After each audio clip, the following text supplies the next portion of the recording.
D న్యూస్కు స్వాగతం. ఈరోజు వార్తలోని ముఖ్య అంశాలు. విద్యుత్ అదనపు ఛార్జీలు పెంచి ప్రజలపై భారాలు మోపుతున్నారని సిపిఐ రాష్ట్ర కార్యదర్శి ఆర్ రామకృష్ణ అన్నారు. సిపిఐ జిల్లా మహాసభలో సందర్భంగా దర్శికి వచ్చిన ఆయన సిపిఐ జిల్లా మహాసభ ప్రతినిధులను ఉద్దేశించి ఆయన మాట్లాడుతూ వైఎస్ఆర్ కాంగ్రెస్ పార్టీ అధినేత మాజీ ముఖ్యమంత్రి వైఎస్ జగన్మోహన్ రెడ్డి అదానితో విద్యుత్ ఒప్పందాలు కుదుర్చుకోవడాన్ని వ్యతిరేకించిన తెలుగుదేశం పార్టీ నేడు స్మార్ట్ మీటర్లను ఎందుకు బిగిస్తుందని ఆయన అన్నారు. తెలుగుదేశం పార్టీ ప్రతిపక్షంలో ఉన్నప్పుడు నారా లోకేష్ స్మార్ట్ మీటర్లను పగలగొట్టాలని ఆయన అన్నారని కృష్ణ అన్నారు.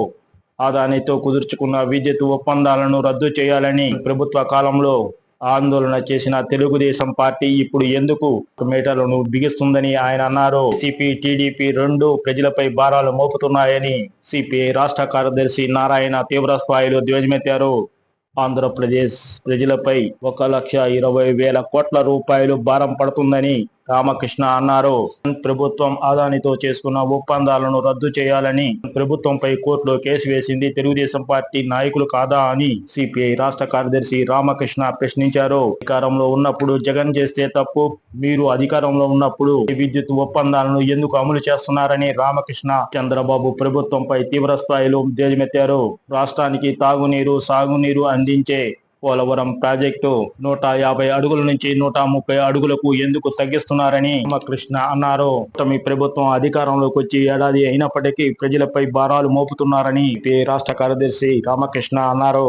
కూటమి ప్రభుత్వం అధికారంలోకి వచ్చిన వెంటనే విద్యుత్ ఛార్జీలు పెంచమని చెప్పినటువంటి మీ ప్రభుత్వం ప్రజలపై భారం మోపిందని ఆయన అన్నారు. ప్రజలపై భారాలు మోపుతున్న కూటమి ప్రభుత్వంపై ప్రజా ఉద్యమాలు నిర్వహించాలని సిపిఐ శ్రేణులకు ఆయన పిలుపునిచ్చారు. రాష్ట్రంలో ఉన్న ప్రాజెక్టులను వెంటనే పూర్తి చేయాలని రామకృష్ణ డిమాండ్ చేశారు. సిపిఐ జిల్లా మహాసభలకు సిపిఐ జిల్లా కార్యదర్శి ఎంఎల్ నారాయణ అధ్యక్షత వహించగా సిపిఐ జిల్లా నాయకులు వై రవీంద్రబాబు, సయ్యద్ యాసిన్, నిటి మోహన్ తదితరులు పాల్గొన్నారు. ముందుగా సిపిఐ జిల్లా మహాసభల సందర్భంగా జెండాను ఆయన ఆవిష్కరించారు. ఆ రోజు అదానితో అగ్రిమెంట్ చేసుకొని స్మార్ట్ మీటర్లు పెడతామంటే తెలుగుదేశం వాళ్ళు ఏమన్నారా? మీరేమన్నారు? స్మార్ట్ మీటర్లు పెట్టకూడదు. చివరికి లోకేష్ ఏమన్నాడు? స్మార్ట్ మీటర్లు పెడితే పగలగొట్టమన్నాడు. స్మార్ట్ మీటర్లు పెడితే మా కార్యకర్తలు వచ్చి పగలగొడతారు, కార్యకర్తలకు పిలుపునిస్తా ఉన్నాం, పగలగొట్టండి అని కూడా చెప్పారు. మరి ఇవాళ అడుగుతా ఉన్నాం, ఇవాళ గవర్నమెంట్ మీదే, జగన్మోహన్ రెడ్డి గవర్నమెంట్ ఉంది రాష్ట్రంలో, మరి స్మార్ట్ మీటర్లు ఎందుకు బిగిస్తూ ఉన్నారు? అదాని స్మార్ట్ మీటర్లే కదా. తర్వాత ఆ రోజు అదానితో ఆయన అగ్రిమెంట్ చేసుకున్నాడు.